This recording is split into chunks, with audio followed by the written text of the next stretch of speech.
can do anything. And that was one of those things where wow, and I marveled at his voice and how impressed he was. And I wanted to be that. I wanted to be that person who could do anything. And I remember looking at the moon and squinting, and I swear I saw a man on the moon. But at 4, you don't know what it is. And this is why I like the movie Big, because I think Big, it really captures the moment that the kids in us see everything, they see possibilities, nothing is impossible, and then we get older and then we start putting barriers and everything else. And so I like Big a lot.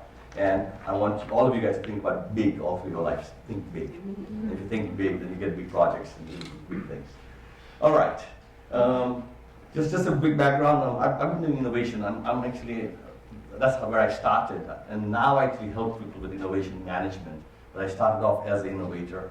And even in my PhD, I was able to do some software, sell it, worked with Motorola. You have lithium-ion batteries on your cell phones, on your laptops. That's what we made. That was my team, and we got about 60 patents on that. We worked on Iridium, putting satellites on the sky, throwing things up there, and people falling down. It's really hard to throw things up there. So we did that. It's Motorola. Then I went out to Brazil, started a company in 2000, and did a robotics company. And I was a little bit ahead of the curve of where the world was there. And now we talk about robotics as the next big thing. And then I became a consultant, and this consulting thing was very interesting because I went out and learned how to do, how to teach others how to do innovation.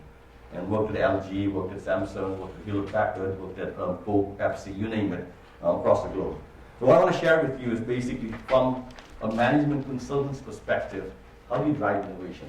Because one of the things Jessica asked me to talk about was leadership. How do you drive innovation leadership? And that's what I'm going to share with you. So here's the first thing, everybody's talking about disruption. So you've got to, and listen to my story through how do you sell this thing? How do you sell innovation? How do you make sure your management gets excited about it? Right? And this is what you want to do. And there's a combination of fear and hope.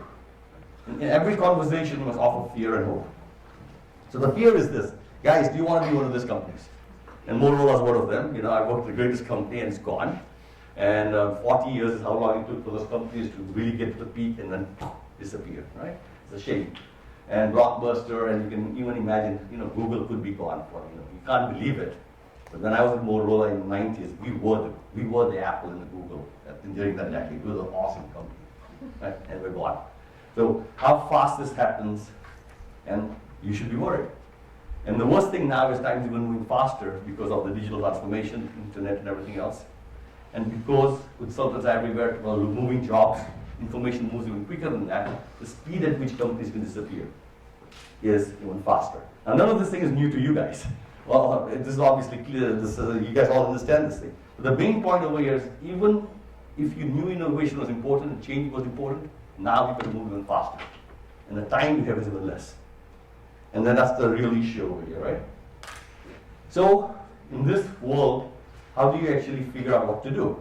So you've got to plant seeds today. And the seeds you plant today have to become plants and trees and eventually becomes fruits.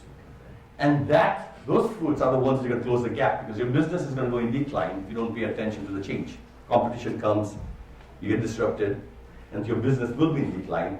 The expectation is to keep it up. If you believe that's going to happen, you're going to plant seeds today. The only problem is the seeds you're planting, you've got no clue whether they will bear fruits which are relevant in the future. Does the market really care about those fruits? So how do you know what to plant today so that it's relevant tomorrow? And that's the biggest challenge everybody has in innovation, is how do you actually forecast the future? And this somebody else mentioned earlier on, who's got this crystal ball? Right? To be able to see what the future looks like. And therefore, the first foundation of innovation, of any conversational innovation, is there is some good news. We can forecast the future, but we've got to use trends. And trends are critical for us to tell us what the world will look like. Right? And so if you guys talk about innovation, your ideas, you've got to make sure you begin at the foundation of trends. Of course, beginning with, of course, fear and hope. If you don't do anything, we're going to die. But if you do take advantage of changes, we're going to do amazing stuff. But then they say, okay, what are we going to do next? Well, we have to imagine the future. We've got to look 5 years into the future and say, what does the world look like? 10 years into the future and say, what does the world look like? In that world, what will our company be doing? What our products are going to be doing? What consumers are going to be doing? We'll connect those dots together. There's a couple of trends. These are just 4. Green is going to be here for a while. Recycling, connectivity, big data, Internet of Things, connectivity, always available. Health, beautiful thing. 20% of our GDP goes to health. Health is not a bad business to me, right? And then robots are coming. They're going to solve every problem in the world. Each one of these things, a presentation that I have is much longer and thicker. I'm just going a little faster. We take those trends together and kind of collide them. Forward into the future. In that forward world, what does it look like? And then you intersect that with the market segments. Our demographics are changing. So the millennials, 40% are already here probably. If you put your hand up, 40% of your millennials. Millennials are here. And they are different. Baby boomers are amazing. They reflect the the millennials. And they are here too. And they've got lots of money, 62 million of them. Each one with about $1 million to kind of spend because they are about to exit the planet. And they're going to spend that money. It's a bucket list. Sorry about that. It's true. Don't worry. Millennials, don't think your time won't come. It too will come. It's inevitable. And then behind the millennials are the centennials. And centennials, these are the kids who have only seen the world in terms of high screens, and they don't actually Google anymore. They actually use YouTube. They look at videos to find things. They're already changing, and all of us will have to change again. Right? So you look at the trends, the Hispanic population is a big one also, and you now intersect in that future world with those trends, what the segments are going to be doing. Consumers with the trends together, and now we've got something interesting. All right? So that's foundational. So now how do you actually organize yourself in your company to win? And the first part of this thing is you got to choose a place you want to play in. You got to choose where is your field of play that you're going to win. And the field of play you choose has to be really, really hard to climb up. Others should struggle to go there with you. But you should find it easy. Because you got capabilities and you got knowledge on how to do that. So we work with CEOs and we say, look, if you are Pepsi, where do you want to go next? And you got to say, healthier beverages? Nobody's going to believe you. Right? But that's where they need to go to, because the market wants you to go over there. So they first started with healthy beverages, then they said healthier beverages, and they went from fun for you to better for you. That's what they said. And now they're going to good for you. Those are the new fields of play they want to enter. They want to own that category. But that category is going to be difficult for your competitor to enter. You've got to choose a big area, trillion-dollar areas for you to enter into that you can actually dominate, and your competitors will say, that's pretty cool, but I don't want to play there. It's 2 pieces of it. Not the product solution, not the service solution, but where's the next big field of play you want to play on. Right? And that's the mountain. Choose your mountain, make sure it's hard for others to climb, but great for you. Right? And then you got to create a whole bunch of concepts and everything else. And one of the things I want to just guide you guys through, I mean, as you guys do crowdsourcing, you're collecting lots of ideas. But the problem with many of those ideas is that they're really just idea fragments. They're not complete. And you need to kind of work on them and make them better, make them stronger, make them richer. Others can understand it. When you throw it to somebody else, they get it. Right? You can't just have dots. So the way in business, when we look at great ideas have got 4 elements to it. First one is this idea based on trends? Is it relevant in the future? That's the first question you could ask. The second question is, does somebody want it? Does somebody need it? Will they pay money for it? Because if they don't need it, they're going to pay money for it. So you've got to make sure there's a need for it. And then if they need it, are they willing to pay you money in a way that you'll collect most of the profits? Because others might make more money than you do. So you need to make sure you have a business model to catch money from it. And ultimately, it should be difficult to copy. A lot of people don't think about those things when they think about their ideas, but those are 4 questions that we always ask. Okay? Is this idea relevant in the future? Will customers really need it? Who needs it? If they need it, will they pay for it? Well, if they pay for it, what's your business model to collect the money? And business models make all the difference in you. And ultimately, the day the competitor sees it, they're going to say, wow, that's really cool, we should enter it. If we enter it, we lose money. You're going to make sure that they don't enter your game. Because if they enter your game, they're going to basically not be successful. You've got to think about that. The next thing is, as you think of those concepts, you want to put a pipeline together. When Apple comes up with iPhone 1, or let's say iPad 1, they've already thought of iPad 2, 3, and 4. And when iPad 1 launches, it goes to the pipeline, and on the day it launches, Samsung copies them. And Samsung says, oh my God, this is really cool, let's copy them. And they copy that particular iPad 1. And if you remember iPad 1, it didn't have a camera. You think that guys at Apple were stupid? Because they said we'll save it for iPad 2. So it took them 3 to 6 months for Samsung to copy iPad 1, which looks exactly like iPad 1, and on that day iPad 2 launches with a camera. And so the idea is having a pipeline which gives you a year to 2 years of forecast of what you want to do. And that's how great strategic innovation is done. Right? You create pipelines. In that pipeline, you think up front what everything you're going to be launching. And when somebody else launches it, they're only catching up to the past. And that's strategic innovation. All right, so those are basically just a high way of organizing your thinking on how to do this. Great companies, your CEOs, fear and hope. That's how they'll actually think about doing something different. Then you're going to think about trends, think about the future. In that future, think about a place that you want to play and only you can win, and then anybody else enters, they will suffer. And inside there, the ideas that you have must be many, and it should be a pipeline. And you organize them first, second, and third over time frame to get them out. And that's called strategic innovation, as how Apple or how Hewlett-Packard or any of those other great companies drive.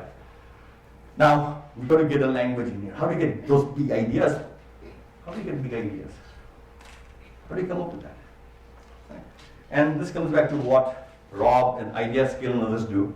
The first thing is just follow what Steve Jobs says. You need to have more dots, or you need to connect the dots to see the big picture. Right? So the first thing you need is, of course, you need more dots. If you only have 3 dots, if you connect them, what do you get? Triangle. Kind of boring, isn't it? And if that's all you have, then you're going to keep on coming up with a triangle. So you need to get more dots. And where do you get more dots from? You talk to customers, you talk to suppliers, you talk to other people who look different than you. Because if they look the same as you, marketing people, talking to marketing people, same dots. Right? Boring. So you need diversity in your conversation, diversity of dots. And Idea Scale certainly helps you get all those dots together in a very, very fast and simple way. The dots are powerful. But then once you get the dots, here's the thing most people don't do well. They're lazy, inherently lazy, and they connect the dots. And when they connect the dots, let's say you got 4 dots, what do you get? Square. Beautiful, how boring. Everybody came up with the same thing, square. And then we're done and said, look, I came up with a new idea, it's a square. But it's certainly very boring because everybody else connected the dots in exactly the same way. Now if I say you guys connect it again, same 4 dots. Pyramid, diamond, that's good. No, let's do it again. Trapezoid, okay, let's do it again. Sorry? Rectangle with, not so far away, come on, break away. What else can you get? A rhombus, a Z, an X. Now we're crossing lines, we're breaking some paradigm. All right, wow, amazing. Again, one more time. A pentagon. And suddenly somebody says, we'll do curved lines, cross lines, we're going to add some more dots in there, and you start breaking the rules. At the beginning, you follow the rules, boring. Then you break some of the rules, interesting. Then you start making the rules. But our challenge as human beings, we got this thing called the amygdala. And the amygdala emphasizes laziness. It's really good for us to conserve energy. So we just do it once and I'm done. Unfortunately, in innovation, do it again, do it again, do it again. When you're really tired, go home and sleep and do it one more time. And that's when you get the eureka. The eureka comes in the shower, in the car, you've been connecting, disconnecting, disconnecting, connecting again and again. So you're going to do it again, do it again, do it again, and then they'll cue you off. Alright, sorry. Alright, so now you got a big idea, because you did connect, reconnect, and all that kind of stuff. But you've got to take this journey from one place to the next, right? Now if you ask your CEOs, and this happens again and again, they think the journey looks like a straight line. And that's what he or she thinks the journey is going to look like. And why is that? Because they have all the resources, they have all the networks, they got everything. They say, I can see how I would do it. I can tell Peter and Mark and Jane to do this thing for me. But you are at another level in the organization. You can't access the resources, and therefore you struggle. And you can't go into this thing. Does not look like a straight line. Now, if you take a vice president or a VP or a manager to say, what does it look like? What do you think he or she will say? He'll say, it looks like this. Gantt charts, project management, milestones. Of course it can be done. You guys know that's a lie too, right?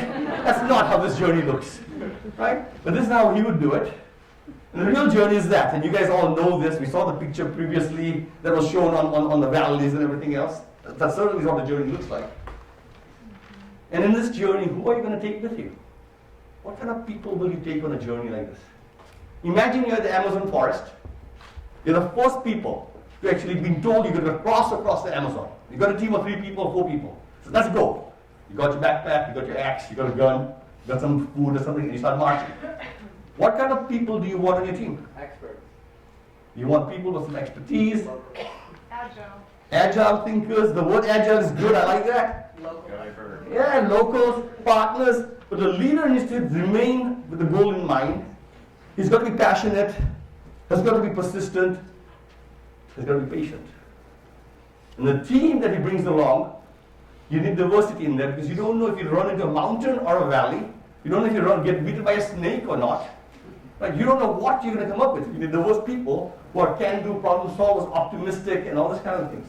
But the problem for all of us in innovation is when you tell your boss, hey, I got this great idea, let's make a team. He says, oh, there's Peter, Jane, and Mike over there, let's make a team of those guys. And you're like, really? Really? You know why Peter, Mike, and Jane are available? Because nobody else wants them. That's the reason. And so you get the crappiest team to do innovation. All right.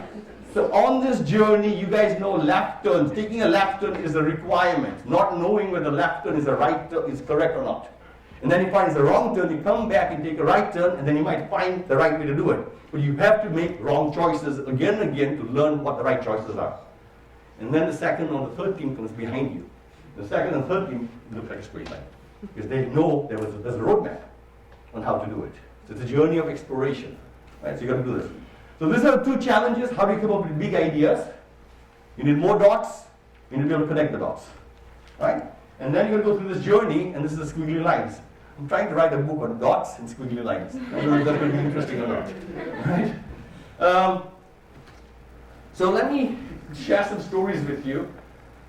First, this is a summary. Use trends to see the future. Get more dots, better dots. Connect them to find new ways. Explore, iterate, to finish. And you need to drive through this thing from a business strategy perspective. But the end state is a pipeline. Pipelines is what the real measure of innovation is. Projects, real projects where people are working on, which gives you a return on investment. Everything else is blah, blah, blah, blah, blah. Okay? It's not innovation. Innovation is when you get a result, a financial result. Right? So make sure that's important. So I want to share with you some stories. How much time do I have? 5 more minutes. How much? 5 more minutes. 5 more minutes, oh my. That's not going to happen. All right, we'll try it. All right. I went out to build the next big innovation consulting firm, and that's what we do, and we help big companies do big things, and that was our objective. And we help people generate a big idea, and we also help them get through the squiggly line journey. Okay? So I'm going to show maybe 3 or 4 kind of sound bites, which will kind of help you. The first one was, we said, let's go disrupt management consulting, McKinsey and BCG, and let's disrupt business schools and find a new way to do innovation. Co-create, right? That's a big word here. So in co-create, what we do is we find a company, and then we offer them 5 teams, 5 business school teams from around the world. Let's say the company has a problem of saying we want to expand into Asia. Well, the schools will choose maybe would be from Hong Kong, maybe from Shanghai, maybe from India, and those business schools will be used. If somebody says, I'm thinking of millennial population and their eating choices in Europe, then we'll go to ISADE and INSEAD and other schools in Europe.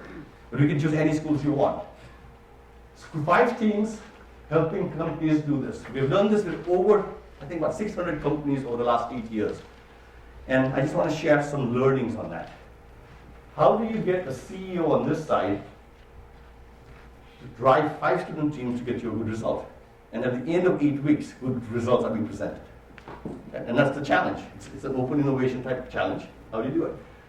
So rule number 1, if you are going to do this, you need the CEO to provide you a very clear challenge. A challenge that he or she will put money into. So as the IKEA folks were saying, we have a criteria of 5 things. If they don't pass these 5 things, we will not put money in this idea. Upfront, what's your criteria for investing? If you're not clear about it, we're not interested. I'm not going to give you any big idea unless you tell me what you'll invest into and what's the criteria. The criteria is really important upfront. CEO, senior executive, you've got to be present on 4 of the meetings because we need to have cycles of iteration. People will come up with ideas, but they really don't know what the client wants. So you need to give them feedback. Cycles of feedback are necessary. In this case, because of the competition nature, everybody wants to be at Harvard or Stanford, and therefore all the other schools will compete with each other. They run harder and faster, but competition certainly helps. Right? So competition is a great thing to do. And at the end of this thing, there's a picture. You guys said reward recognition? There's a picture with the CEO. And you know how valuable a picture with the CEO is for any young person? It's priceless. When I was at Motorola, they gave us $50 for every patent they would submit. $50, woohoo, right? But when they gave the $50 check, they gave a certificate and a picture with the CEO and a handshake. I still have that in my basement. I still have that picture because I think that's more valuable than the $50, right? The reward recognition, think carefully about recognition being more valuable than anything else. This program has a very structured process. The first one is, hey, why do you want to innovate? Then you get smart, get more dots. This is basically the idea scale thing, get more ideas around this thing. Identify where you want to play next, what area you want to own, ideas, and a pipeline to go with that. And this is a structured 8-week process. And we can take teams from anywhere in the world and move them forward. Right? So it requires structure, it requires discipline, it requires reviews. It's hard work, but you can manage innovation. Okay? Let me share. Lots of companies have done this, lots of schools around the world. I want to just talk about the Hull Prize because I think Hull Prize kind of just I wanted to share because of the conversation we just had earlier on from the speaker in Canada. The Hull Prize is this. We write a challenge for solving a problem of poverty somewhere in a barrio, favela, or a shanty. We submit that challenge to President Clinton. President Clinton says that's pretty cool, I like it. Then he signs off on it saying, I accept this as the challenge, the president's challenge. Of course, I did all the work. but he puts his name on it, which is far more important because my face will not generate excitement. So he basically puts his name on it, and then we distribute the case challenge around the world to all the schools which are out there and says, guys, form teams and create solutions around water or solutions around safety, solutions around housing. And it's different challenges each year. We don't do many challenges, we just choose one. We focus them on one challenge. That's the most important thing, focus on one. And the schools do competitions, teams are formed, and 30 teams convene in Dubai, 30 in London, Shanghai, 30 in San Francisco, 30 in Boston. In 6 different locations, 30 teams show up. The winning teams then are selected as winners. They move to Boston into an accelerator. And they sit there for 6 to 8 weeks, and we actually help them through that squiggly line, take their idea into something that is bankable. And that bankable thing is then what they present to that panel up there, which is really important, the panel of judges that they're trying to put together. And that panel, just to make sure you guys see that, guy on the right, that's Mo Ibrahim, the richest man in Africa. And why does he come to this event? He can't say no to us. Would you like to solve a problem of poverty? No. Really? Would you like the media to find out? Hell no, right? So he says, yes, I'm coming. The Indian gentleman, that's Deshpande, he's the wealthiest Indian in the United States. They're all billionaires. The woman's head of the United Nations Foundation, you might know the guy between President Clinton as Premal Shah from Kiva, right? And then you go across the guy in the middle, I'm sure you know him, right? The guy on the left is Dr. Muhammad Yunus, and then the other guys on that side. But the founder of the idea is the gentleman on the left side, his name is Ahmad Ashkar, he was one of my students. But the whole idea over here is at the end there's $1 million prize to implement the idea. So again, it's crowdsourcing the whole world for ideas. What are the rules? Clear challenge, a good face to say this is the challenge, a prize at the back end, a process of systematically reading and providing feedback, and then at the end you got 6 teams who are so proud of what they do, and the pictures with the president, pictures with those guys up there, and even I'm smiling because I'm standing all proud. Right? Because when does a picture like that ever happen? Okay. So that's, I can stop now, I think I should. Yeah? Okay. So, oh yeah, I'm out of breath.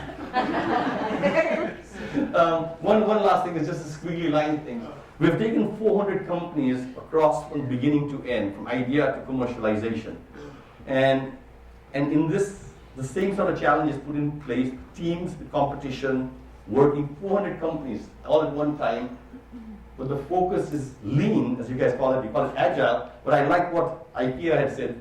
The notion of lean, agile has always been here. There's nothing new. Design thinking has always been here. This is a 50 to 80 years ideas. We just give it labels now. Right? Motorola was doing it, Nokia was doing it, everybody else has been doing it. And the idea is, of course, don't spend money at the beginning. Of course, find ways to make things inexpensive. Low cost and speed and make many mistakes was the real philosophy. And at the end of this thing, if you take these companies, you can get 100% of them to come up with big ideas, 90% of the prototypes, you can get a purchase order. The focus of innovation is a purchase order. Focus of innovation is ideas that are bankable, that somebody writes a check for. You need to have customers for your ideas, or you have not nothing. And with that, I would like to say thank you very much. Oh, I'm not going to say that. Should I? No, you can say it. I got it all.